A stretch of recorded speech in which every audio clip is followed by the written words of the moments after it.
You have so many cool hobbies like fire spinning and fire hooping and playing the handpan and all these different instruments, but do you integrate them in some kind of performance?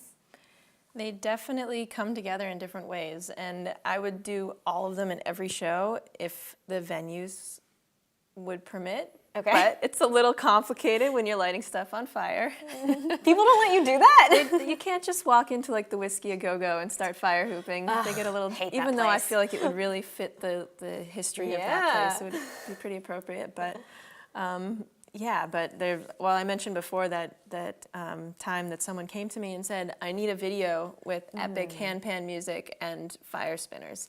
So that was a really fun opportunity, and definitely a lot of music videos.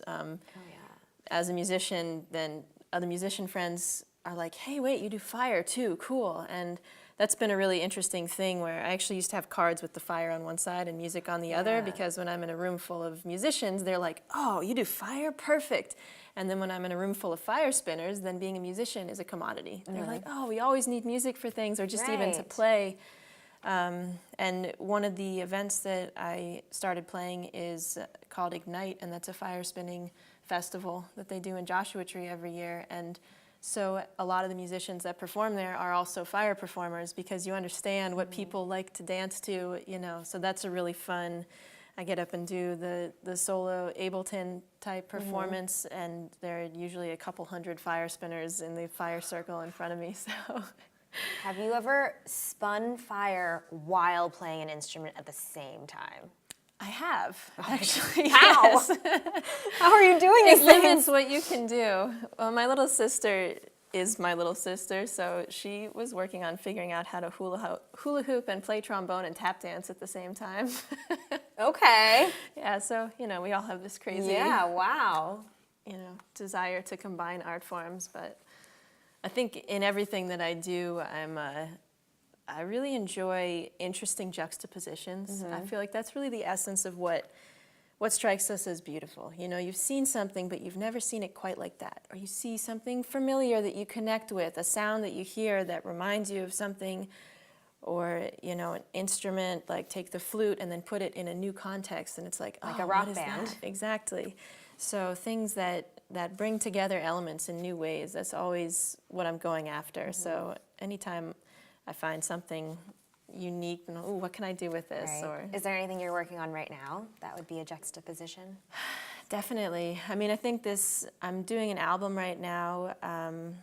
The project name is called Kina, and so that's with a friend of mine, Johannes Racina, that we've done a number of albums together, and Luna Ashieri, and so she and I are playing the handpans and flute, and she has hammer dulcimer also, so we've got all these interesting world music instruments, and then we're combining it with a really kind of like pop electronic dance sound.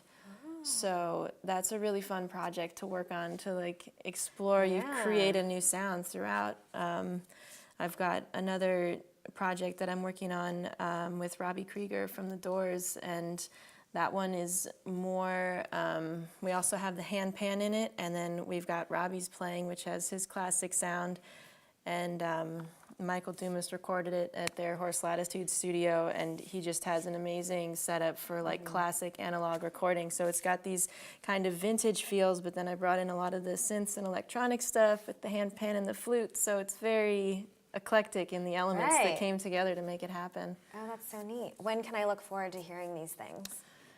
Let's see, soon. Yes, all in the figuring out. You know, they're all in process right now, so I don't have a release date set yet.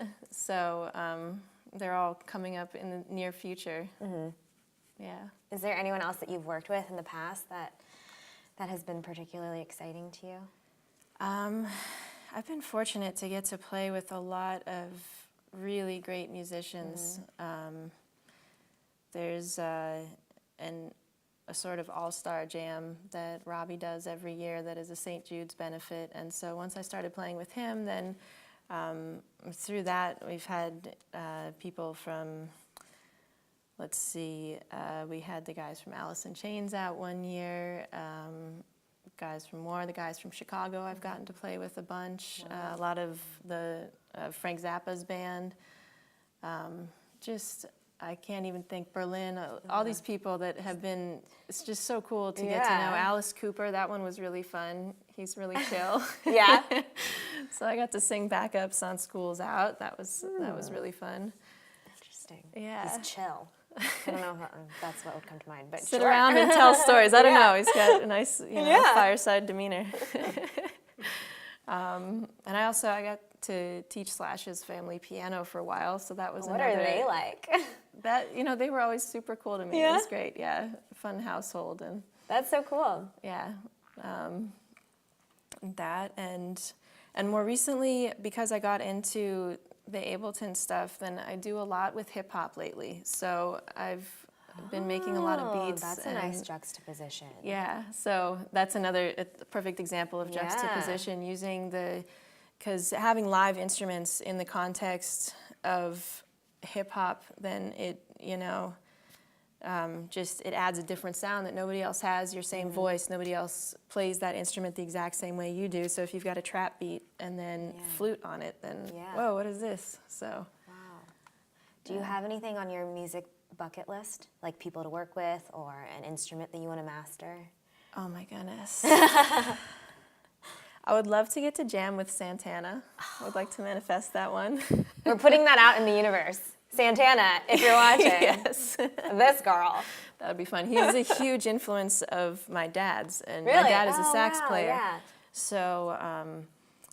So I feel like his style is a part of what I do anyway, because I learned it through my dad, and obviously I've listened to him a bunch myself, but that, and maybe Bonnie Raitt, she's another person who for some reason just feel very touched by her music. She's been a big influence, so.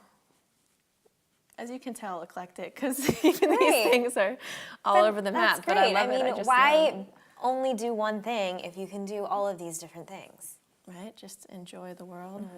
Beck, that would be another one. See, I'm bad with bucket lists, but No, this is a great bucket list. But I walk through life and I'm like, oh, that looks fun. Let's do that. You Yeah, know? like you're driving past people spinning fire, and you're like, I'm gonna do that. Yes.